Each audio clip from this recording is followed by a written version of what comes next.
Question I am asked regularly is, Jeff, when do I know it's the right time to hire? How do I know when I should hire my first assistant? How do I know I should hire my 10th person, right? Like, how do I know when it's the right time to hire? My first question back for you is, well, what are you worth? And I'm not talking about ideal pay rate. That's a different video. Go check it out. If you don't know how much money you can be making based on your activities, that's a different video. This video is going to help you determine what you're worth. Now, what's the difference between how much I make and what I'm worth? Well, everybody's got a crucial role inside of their company, right? Everybody has a crucial role. When you're a solopreneur, what's your role? That's right. It's absolutely everything. I'm the janitor. I'm the I'm the receptionist. I'm the lead generator. I'm the closer. I'm the CEO, the CFO, the CPA. I'm everything when I'm the solopreneur.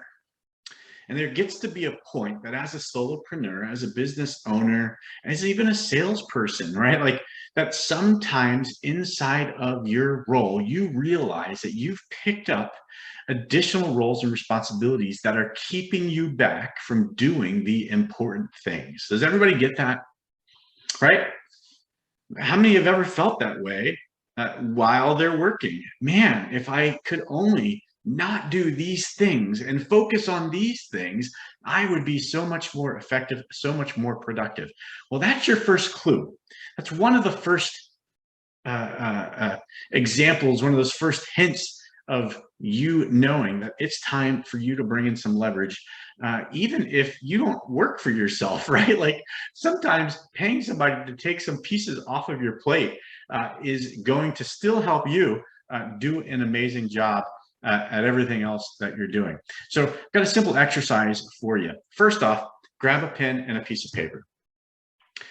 What I want you to do is to pause the video, or while I'm talking and sharing this other example, I want you to go ahead and write down on a piece of paper all the things that you do, as many as you can think of. Just brainstorm, right? You want to list down your most effective tasks, like all the things you're supposed to be doing, where you should be spending your time, and then all the other stuff that is kind of cluttered in and jumped onto your plate. All the things that you wish other people did. You just list everything out. From driving to unlocking the door each day, to taking out the trash, to greeting people, to everything. Write everything down. You guys doing it? Pen, paper. Just start writing down. Write down everything it is that you do at your work each day. You got it? Okay. So while you're doing that, what I'm going to do is share an example. How do you know when you should be hiring? Okay. How do you know when you should be hiring? Well, first off, again, as we talked about, where should you be spending your time? What's your ideal pay rate? How do you stay most effective and most focused on the things that you're going to be doing, right? Now, in that, I want you to start to figure out what it's costing you not to hire. Okay, so let's look at a really big organization. Inside of that big organization, how much do you think a janitor at a hospital makes? Somebody shout out. Just how much do you think a janitor at a hospital makes? Okay, maybe $50,000. All right, it's a big hospital. All right. How much do you think the receptionist at the hospital makes? All right, about the same amount. Okay, fair. How much do you think that the person that's doing the billing with the insurance makes? Okay, a little bit more skilled, a little bit of finesse on the phone, maybe 65. Great. Now, how much do you think that a nurse makes? Depends on what shift they're working. Great point. On average, what do you think a nurse makes? Okay, 80, 100, all right? 80 to 100. We'll write that down, 80 to 100. Now, what do you think that the surgical assistant makes? So the ones that's standing right by the doctor, what they make? Okay, they're the 100 and the nurse is the 80. I don't have any idea if this is right, by the way. I'm just taking it what you guys are saying. And any nurse, feel free to chime in and say, this is what I make. This is what a surgical assistant makes. In the meantime, anesthesiologist. Well, that's a very specific job. They've got a very specific lane that they get into, right? Anesthesiologist, what are you thinking? 200? Okay. So 200K for the anesthesiologist. I'm writing all this stuff down too, by the way. I hope you all are. How much does that surgeon make? Good surgeon, 350, 400. If all they do is surgeries, all right, we'll put down 350. Perfect. Okay, keep going. Now, what do you think the hospital owner is making? Woo! Well, that makes me step back a little bit. I think you guys probably thought I was going to stop on the surgeon, right? It's the doctor at the top that's making all this money for everybody underneath.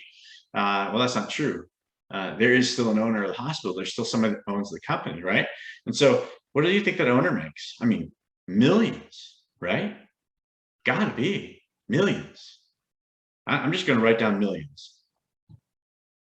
Now let's add up everybody else's rates. So we got a 50, a 50, a 65. Well, that's 165. We got the 80, that's 245. Another 100, that's 345, 545. So if we add up everybody else's rates, based on what we said, we're at about $895,000 for the year for somebody in each of those positions. And most surgeons are using multiple surgical assistants and multiple nurses, right? A lot of doctors and a variety of other places in the hospital. We're not really going to get into all that, but $895,000 for all of those other people. The owner makes millions. Now, if the owner had to do the brain surgery and also had to be the assistant and also had to be the nurse, you see where I'm going at? And also had to be the billing, and also had to be the receptionist, and also had to be the janitor. What do you think happens to the owner, to the surgeon? Like, I know some small doctor offices that they're everything, right? There's like 2 people that work there and they do everything in the doctor's office. And then other doctor's offices that 30 and 40 people work there and have multiple offices, and it's the same doctor hopping back and forth through a variety of different ones. Which one do you think, worldly wise, appears to be most effective, more successful? The one with multiple people working for them and probably making more money. And which one's happier? That's a different story, right? But which one do you think is more successful? For sure. And which one do you think is probably making more money? That's right. The one that's got more people working and doing all the stuff that waters down their value.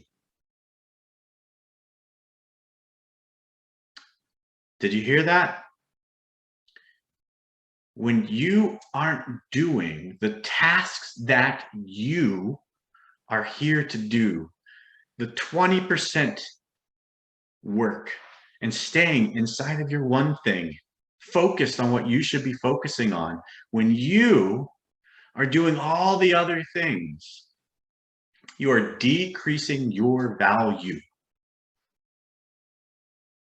I'm not saying the other people aren't valuable. I'm saying that you are valuable in your own way. We all have a role. We all have a seat on this bus inside of our company. And you need to stay in your seat and in your role in order to maximize your company's effectiveness and also maximize your pay rate in order to be ideally suited, in order to fully achieve your value. So again, if you want to figure out what staying in that lane could help you make, especially if you're in a production role inside of your company, that's another video. Go check it out. And in the meantime, think about this. Take that list that you wrote, right? The list that you wrote all your activities down on. I want you to go through that list, and I want you to circle the tasks that you think are the ones that you add the most value to your company doing. I want you to put a smiley face next to everything on that list that you really enjoy doing, because who knows that when you find your purpose in your work, you can still have a good time doing it, right? So find your purpose, put smiley faces next to the things that you enjoy doing, circle the things that you know add the most value for you. Then everything else that's on that list, well, that's how you know when it's time to hire. When your schedule is too full to keep doing the things that bring the most value to your business because of those other things that aren't where you add value, it's time to hire somebody to take those off of your plate. That's it. That's the secret. I hope that was helpful. Let me know if you have any questions or comments. Happy to help answer them for you.